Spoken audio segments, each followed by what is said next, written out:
Hello again, everybody, and welcome to the Mike Francesa podcast, the Football Friday program for week number 11.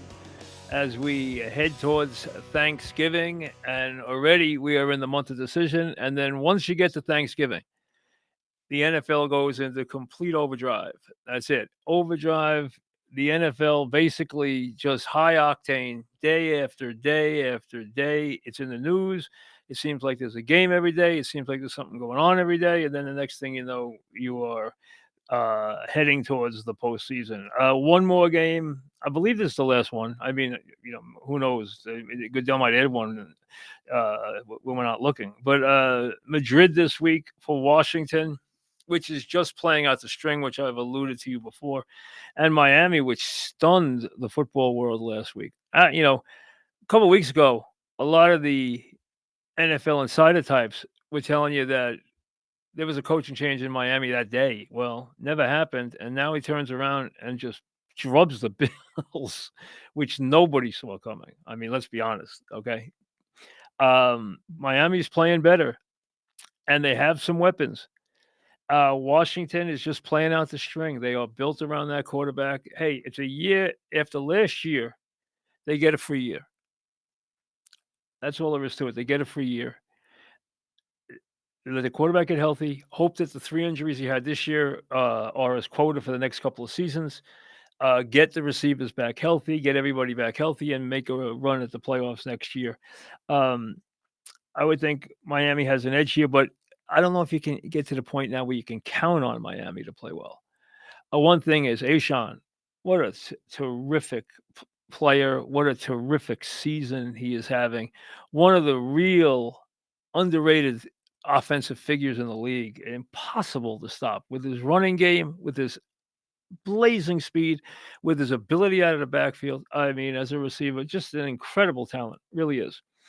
Packers off a tough loss. I mean, listen, when you hold people in the NFL under 17 points, you're supposed to win the game. They have held opponents to an average of 16 points and gone 1-3 in those games. That is unheard of. Their offense has just not worked. They lose T-Craft. They've not had the young receivers develop the way they thought, and Love has been highly erratic. Next thing you know, you don't have an offense to go with that defense. They need a win in the worst way, which is a bad week for the Giants to make this move forward with obviously a new head coach, with Kafka taking over for Dable. Here's one thing about Kafka. He's interviewed for 1 million jobs. He looks like a head coach. He acts like a head coach. Now, is that any big leg up? No, but you know what? Having a commanding presence is a positive as a head coach. He has a commanding presence. He has that kind of presence that certain guys in the league have. And that's one check mark for him. Now, let's see what he does. He's going to call plays, which means if he's smart, he's got guys delegated for timeouts, for time management, for stuff like that, for sideline communications, so that they are not a wreck as he takes over the whole team. All right? Because that's the hard part for these guys, is showing that the head coach is someone who is able to do 5 things at once and is able to handle all the problems, because every problem now is yours. Every problem comes across your desk. When you're an offensive coordinator, you sit in the room, you run your offense, you deal with the head coach on game plan, and you're sheltered. When you are the head coach, not the offensive coordinator, you have to deal with everything. Off the field problems, ownership problems, public relations problems, media problems. Anything you think of comes across your desk. If you can't juggle that stuff, you're not going to be a very good head coach. And that's the difference why you see so many of these offensive coordinators fail. At this time of year, I always go back to the 2 perfect examples. Okay? Bill Arnsparger, the architect of the legendary no-name defense that won multiple Super Bowls for Don Shula and the Miami Dolphins. People knew, oh, he's going to be a great head coach. Oh, he's like a co-coach with Don Shula. Oh, blah, blah. Came to the Giants and went 7-24 as a head coach. 7-24. North Turner, you couldn't have a better big game caller. You couldn't have a guy who was great at simplifying his offense to where they knew exactly what to run at the right time. Now, clearly, he had great personnel throughout the offensive lineup. We know that. But it was a terrific offensive coordinator. He was a softy. He could not handle being a head coach. When you're a head coach, you have to not worry about being a jerk. You have to not worry about not being liked. Oh, that's not your problem. Your problem is running a damn team and winning the games. And if you don't understand that, then don't try to be a head coach. And so many guys don't get it. Giants will have to deal with the Packers. Jameis Winston at quarterback. Listen, I've always liked Jameis. He's hard not to like. But he is your typical feast or famine quarterback. He's going to go deep. He wants to look to throw it deep. He wants to make big plays. He's also going to make bad plays. That's who he is. He giveth, he taketh. He can be fun, though. Okay. Now, it's a tough spot because the Packers really need a win. Sign up for the free Mike Francesa newsletter. You get exclusive content, contest offers. Go to MikeFrancesApodcast.com and sign up. And remember, the most important thing, it's free. Now, Panthers and Falcons. I screwed up on the Panthers last week. It's the only NFL game I got wrong. I was kicking myself because I know not to bet that team as a favorite, a team like that as a favorite. But I thought playing New Orleans, they just traded a wide receiver. The quarterback's not going to be able to, really get a full complement. They can run the ball. They couldn't run the ball.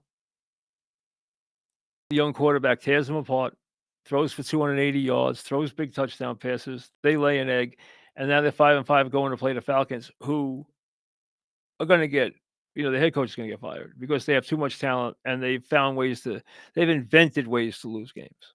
I mean, they have all season. The Bucs and the Bills. The Bucs are beat up. They're 6-3, but they're okay. The Bills are 6-3, and every time you look to the Bills and say, "All right, make a statement," they don't make a statement. Where is their passing attack? Where is the completeness of this team? What makes you think this team can go to a Super Bowl the way it's playing? Go to Miami and get drubbed? You've seen it except for the Kansas City game in the last 6 weeks. There is something wrong in Buffalo. Don't know what it is exactly. Every week it's something different. They don't have a consistent passing attack. Allen does not look like his old self. Bears some watching. Texans won a game last week that salvaged their season with Mills at quarterback. Stroud Mills this week. I think it'll still be Mills. They haven't made a decision yet. They should get to 5-5, which gets them back in the mix. They won the game last week with 4 touchdowns in the fourth quarter. They were down 29-10. Jacksonville gave a game away. So that should get the Texans with their defense against the Titans to 5-5. Bears 6-3 against the Vikings 4-5. Vikings have to have this game. I think they'll play really well. Plus the Bears, let's be honest.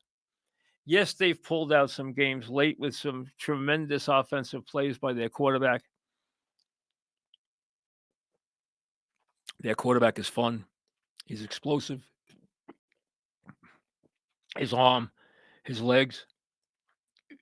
But the Bears could easily be 3-6. Easily. If you look at it realistically. The Vikings, I think, play big this week. They have to. It's imperative. If they lose this game, their season's over. So I think the Vikings will show up this week. Bengals at Steelers. Big week for the Steelers. Steelers are 5-4. They get the Bengals 3-6. And remember, Burrows is on his way back. He's going to be back within 2 weeks. So you got to get Cincinnati when it getting's good because Burrow's coming back. Now, Rodgers is coming off, and I've almost always been a Rodgers supporter. Rodgers is coming off the worst game I ever saw him play last week. I understand it wasn't all his fault. I can list chapter and verse. I'm not going to bother. I'm going to tell you this. He played a horrific game. I guarantee you, knows he needs to really show his team this week in a winnable game before the schedule starts to toughen up. And they have the Ravens twice coming up. They have the Bills coming up. They have a tough schedule coming up. They need to get to 6-4 here. They've lost 3 of their last 4 games. It looked like they were going to coast, and now they've lost 3 of their last 4 games. And now the Ravens are coming. Rodgers needs to show his team, I can still take you where you want to go. And that means not only find the end zone, find it 3 times this week. Find it 4 times this week. Put on a little bit of a show. Show them what's left in the old man this week. I think that's important for the Steelers. Chargers, big win last week. Jags, listen, Jags offense just does not click. I've been a Trevor Lawrence supporter. He's going through a really tough period. I got to be honest, he is. Their wide receivers haven't kicked in. They lose Hunter for the season. Chargers come in. Harbaugh's trying to piece things together. The loss of Alt to that offensive line is enormous. He's irreplaceable. They've lost key guys on defense. They've lost key guys on the offensive line. They've lost key guys at running back. They're still 7-3. It's a big week for them. They get to 8-3. They're in good shape. There are 3 big games on the schedule this week. Here's the first. The 7-2 Seahawks. The 7-2 Rams. I love the Rams last week. I thought they'd pay back the Niners. They did in a big way. Seahawks want to make a statement. They believe they're more than just a passing attack led by Sam Darnold and some very, very talented wide receivers. They believe they can play this game on both sides of the ball. They believe they can contend for a Super Bowl. Prove it this week against a Ram team that's 2 plays from being undefeated. Winner of this game makes a big statement. I think it's the Rams who make it. I'm on the Ram bandwagon. I've been on it since before the season started. This is an enormous game, though. Seahawks 7-2, very, very quietly 7-2. The Rams 7-2. Niners 6-4. Cards 3-6. Cards just fell apart last week, and Jacoby Brissett got the heck beat out of him. Defensive touchdowns all over the place. 2 by the same player. Harrison now has an appendicitis. The Cards are a mess. They got a million injuries. Niners, they're not going to beat a team like the Rams now, but they can beat a team like the Cards. Shanahan does a brilliant job. McCaffrey does a brilliant job. They'll probably make the playoffs. They're not going anywhere this year, but they'll make the playoffs, which would be great. A testimony to who they are. It really is. Ravens 4-5 at the Browns 2-7. The Browns giving a game to the Jets last week where they didn't give up any offensive yardage, but they gave up 2 long special teams touchdowns, a kick return and a punt return, which led the Jets to a victory. Jets passed for 54 yards and won the game. Ravens are now 4-5. You look at the schedule the next 3 weeks: Browns, Jets, Bengals. That's probably the last game they play without Burrows. Burrow could play that game, but probably not. Ravens 4-5. 7-5 going into the first of the 2 Pittsburgh games. Watch out for the Ravens. They're going to be very hard to deal with in the next couple of weeks. Chiefs 5-4. Broncos 8-2. Again, game number 2 of the big games. Broncos are 8-2. They're not getting the respect that they think they deserve at 8-2. Okay, that's fine. Keep winning.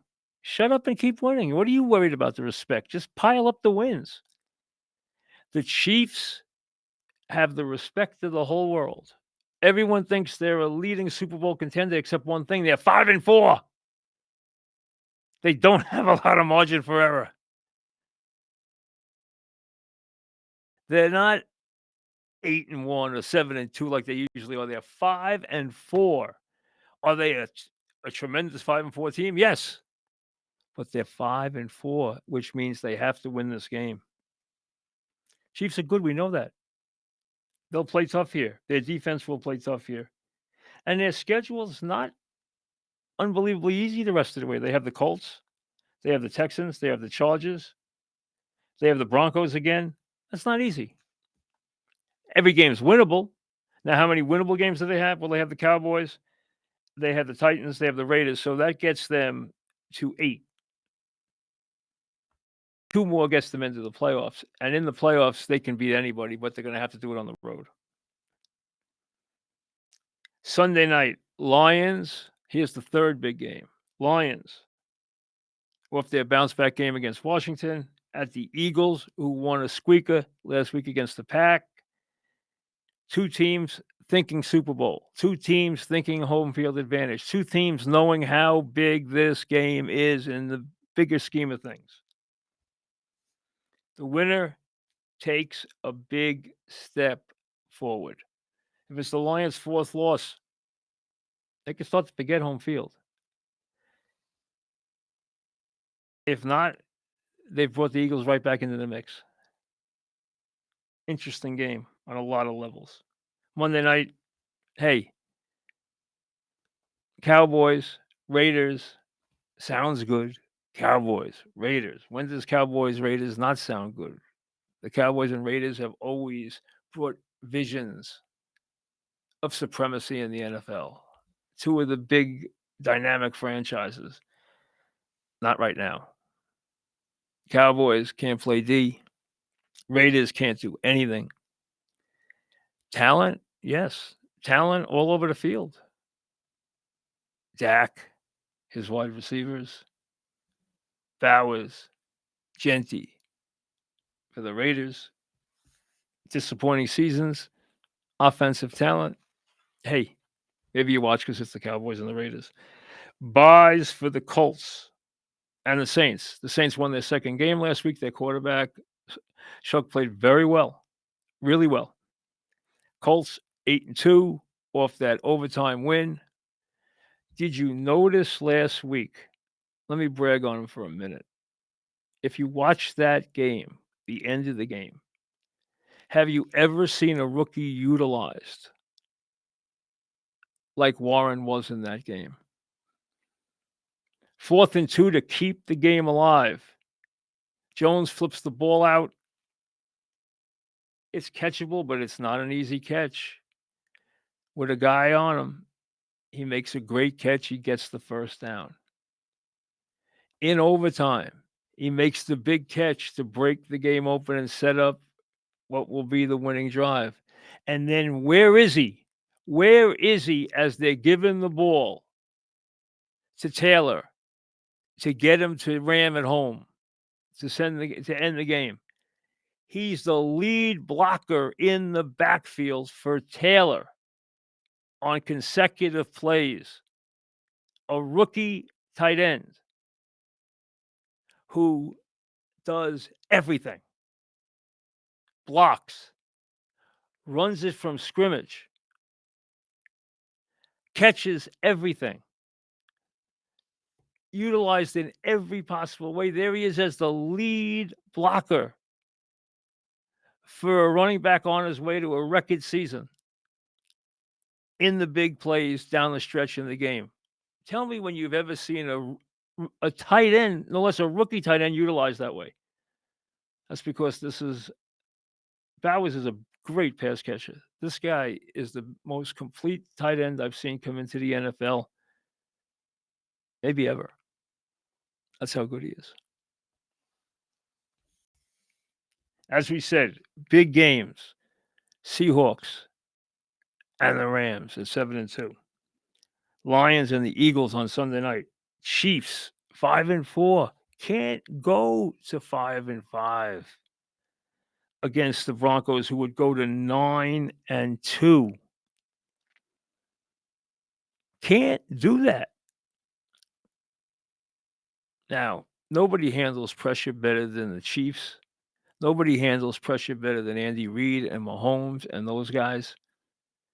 Big game for them. Really, really big game for them this week. There's no question about it. In every way, a very, very big game for them. Players who place a qualifying same game parlay of at least $10 on eligible NFL or NCAA football games will receive one standard entry into the weekly Bet Rivers Squares game. Winning standard squares will be awarded a prize of a $20 bonus bet. See app and website for more details. You know, I saw a list today for the Giants. They only put up 20 candidates. Is that all? Why not 50? Hey, they have 7 football games to play.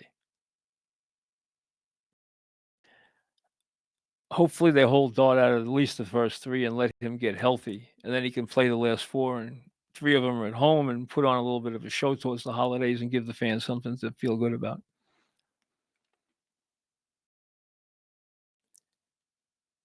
This whole process with the Giants is going to take time. Just let it unfold. I understand how frustrated Giant fans are. I understand how tired they are of these coaches who come in and have no idea what they're doing. It's hard to see the Giants going with another guy who they just bring in as a credentialed offensive or defensive coordinator. I don't see them doing that. I think they've been down that road so many times. And although guys are talking defensive guys, who is the focal point of this team? Without any question. Yes. Dot. Odds are the man who runs this team is going to be brought in to develop a offensive partnership with Dot. Then they can go find a defensive coordinator. I'd be surprised if they hire a defensive coach, considering its Dot, because then they'd have to find a very, very special offensive coordinator, because otherwise you're telling me you're bringing in a guy who's going to think defensive first when your whole team is really built around this young quarterback who showed you so much. I understand they have pass rushers, and you can get a defensive coordinator who can aggressively use those pass rushes, which should have been utilized that way this year. But this is about Dart. I don't buy this premise that Dart has now been cut loose because Daboll's not here. I don't buy that at all. I think you're selling Dart extremely short if you believe that. Extremely short. He is a far more confident individual and a far more confident and complete football player than that. He didn't need Dable to hold his hand to do this. And the Giants knew that. So I don't buy that for 1 second, but I do think the most important thing is this candidate is going to come here credentialed, or, I mean, they could do it easily. Listen, I've never been the biggest Mike McCarthy fan. But does Mike McCarthy make some sense right now in the development? He's developed quarterbacks. He's won a Super Bowl. He's got a 600 win percentage lifetime. He's going to have a staff that's professional. You can work with him on who you think the defensive coordinator can be. And maybe you can sell one of the real hotshot defensive coordinators on coming with McCarthy, but I doubt that because they'll probably be trying to get a head coaching job themselves. He does make some sense Remember, everyone else you think of who has some experience and has some credibility has baggage. Gruden comes in, he's got a suit with the NFL. Flores has a suit with the NFL and he's suing the Giants. A little bit of an impediment to getting the job. Oh, yeah. Let's first discuss our lawsuits. Goodell wanted to run, he wanted to run Gruden to Siberia. It could be a very hard sell, especially for the Giants, who have always maintained a very close relationship to the NFL office. So, John been part of the competition committee, he's been part of the management council. Those lawsuits are a bit of a problem. There aren't a lot of guys with I don't see Belichick. I don't see Saban under any circumstances. I don't think Saban is ever going to come back and coach again. I don't see Belichick. I don't think they want to pay him. I don't think they want to give him control. And he's also, a year away from being 75 years old. He's too old. He's distracted right now, clearly, by other things.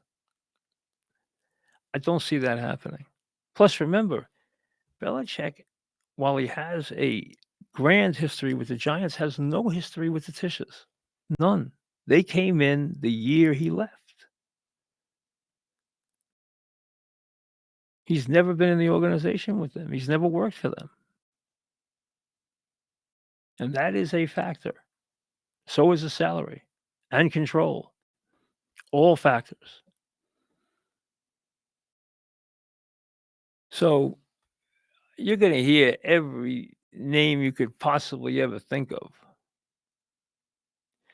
But considering how much the Giants have swung and missed, it does make McCarthy and I'm not, like I said, I'm not the biggest Mike McCarthy fan, never have been. I don't love him in game, never have. It confuses you a lot of times in game. There's a lot of weird things in game. But I can't tell you he doesn't develop quarterbacks. He does. I can't tell you that he doesn't win 60% of his games. He does, and he has won a Super Bowl. Now, he had an all-world quarterback when he won a Super Bowl, but he did win a Super Bowl. Can't take it away from him. And I don't think he would have any trouble developing Jackson Dart. I don't buy the Lane Kiffin thing for a second. I think what'll happen is Lane Kiffin will wind up shaking down Ole Miss for some outrageous amount of money as these other colleges line up to get him. I think Penn State should hire the Louisville coach Brom. I think he's a tremendous college coach. I think that's the guy Penn State should hire. I didn't think Signetti was ever going anywhere, and I don't think Signetti's coming to the pros when he's already making, $90-something million at Indiana.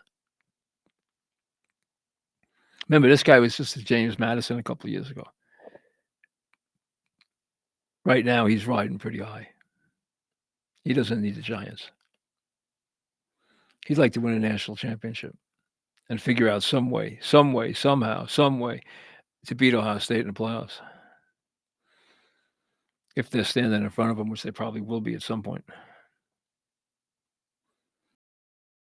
So I don't buy those guys. I don't buy a college coach. I really don't.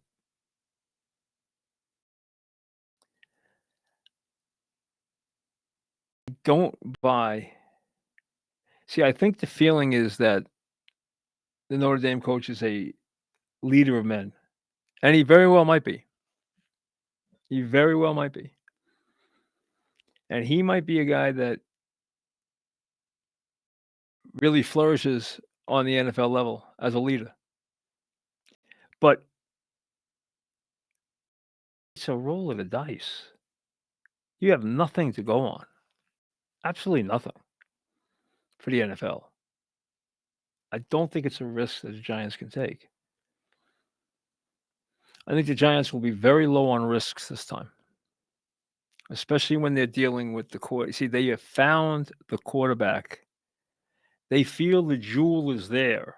Now they want someone who can harvest what they have finally found and lead them in the right direction. That's what makes McCarthy attractive here. Even though, like I said, I don't love him, but he does check the boxes. He really does. Enjoy your football.